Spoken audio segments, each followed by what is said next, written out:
Comme il y a du niveau, on voudrait pas le baisser, Guillaume Meurice, on vous laisse le micro. La pression. Qu'est-ce qu'on est content d'être là, à Strasbourg, oh là là, l'Alsace. Ouais, c'est vrai.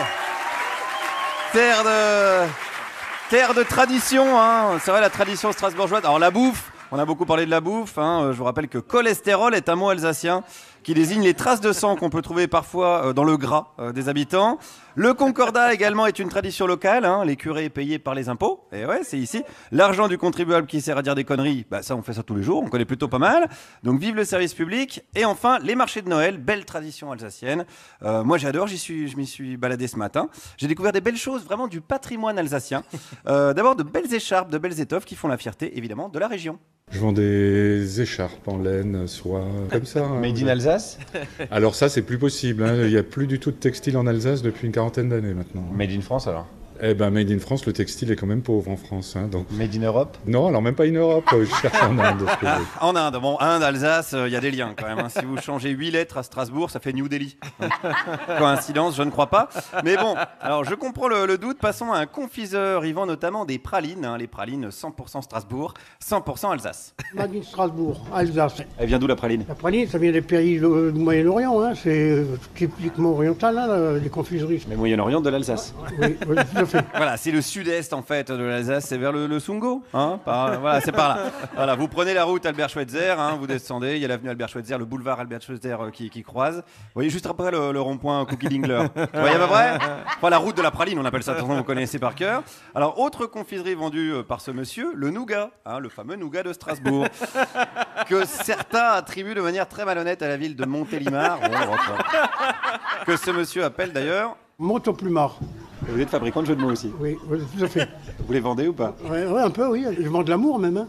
Je vends et je donne de l'amour. Ça, c'est beau, c'est beau, c'est beau. De l'amour et des jeux de mots. Montélimar, Monteau-Plumard. Voilà, l'humour alsacien nous sauvera de la barbarie. N'oubliez pas ça. Alors là, bon, je taquine les petits commerçants, mais moi, vous le savez, ma passion, c'est avant tout d'emmerder les puissants. Et un puissant, j'en ai croisé un sur le marché de Noël ce matin. Non, c'est pas Vinci. C'est plus puissant que Vinci. C'est le Père Noël, les gars. Ah là, vous ramenez-moi votre gueule, le Père Noël. Alors, je sais que Demorand et Salamé le pistent depuis des années pour qu'il vienne dans la matinale. Il a toujours refusé. Et moi, il a accepté de me répondre. Ça me fait hyper plaisir. Je suis d'autant plus fier que Laurence Bloch, la patronne de France Inter, est dans la salle. Vous la reconnaîtrez, elle a une coiffure qui ressemble à un plat de Spätzle.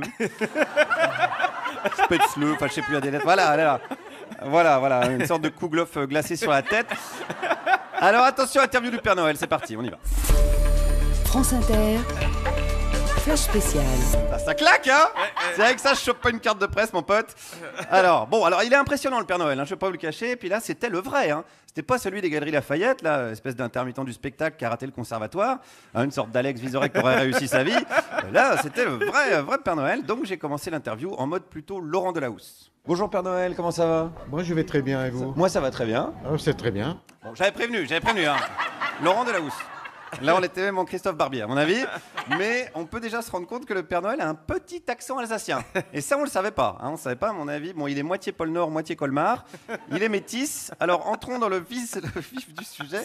Vif du sujet, ça... Ouais, c'est un bon lapsus. Qu'est-ce qu'il faisait là, le Père Noël? Je suis venu de loin. En plus de ça, on se voit qu'une fois par an. Hein. Vous êtes quand même un barbu qui traverse les frontières à Strasbourg. Ça fait pas peur, ça, aujourd'hui? Non, pas du tout. Hein. Pas du tout. On me reconnaît de loin. Fais gaffe quand même, parce que les flics sont un petit peu à cran en ce moment. Hein, imagine le Père Noël, il fout un gilet jaune la nuit pour pas se taper un Airbus. Il finit avec un tir de flashball dans le museau. Il y a peut-être un calcul risque-bénéfice à faire. Alors, je rappelle quand même, hein, pour ceux, même les chasseurs, s'ils ont tendance à confondre pas mal de trucs, le Père Noël, il est en rouge et blanc. Voilà, du rouge et du blanc. C'est les boissons préférées de Juliette Arnaud. Voilà, c'est un petit moyen mémotechnique pour se rappeler. Et c'est aussi les couleurs de France Inter, quand même, rouge et blanc. Exactement. Rouge et blanc, on est. Eh oui, tout à fait. Mais vous, c'est à cause de Coca-Cola, Père Noël, il paraît. Non, pas de pub, s'il vous plaît. C'est ça qui me fait grossir. Hein. Ah, voilà. Ça, c'est une interview vérité. Voilà, une interview bien menée. Alors, on n'est pas là pour faire des cadeaux au Père Noël, hein. Surtout que normalement, c'est lui qui nous en fait. Bam! Et si vous ne riez pas à mes jeux de mots, vous faites le jeu du terrorisme international. Ok, donc prenez vos responsabilités. Ou alors vous faites le jeu des grosses têtes. C'est pareil, c'est le même rapport. Donc, on revient au Père Noël et on conclut avec lui. Avec une question qui dérange, évidemment, sur les lutins. Très bien, ils grandissent. Ils préparent, ils ont beaucoup de travail actuellement. Parce qu'on dit que vous exploitez des enfants, que les lutins sont mal payés. Écoutez, vous n'aurez pas de cadeau à Noël, vous. Hein. Et voilà, bravo, les menaces, je m'en fous, mon cadeau, c'est d'être là avec vous, l'Alsace, celle qu'on aime, celle qui est multiculturelle. Et c'est ça qui fait chier à la fois les djihadistes et l'extrême droite. On vous aime. Cœur avec des bretzels. Merci Guillaume Meurice.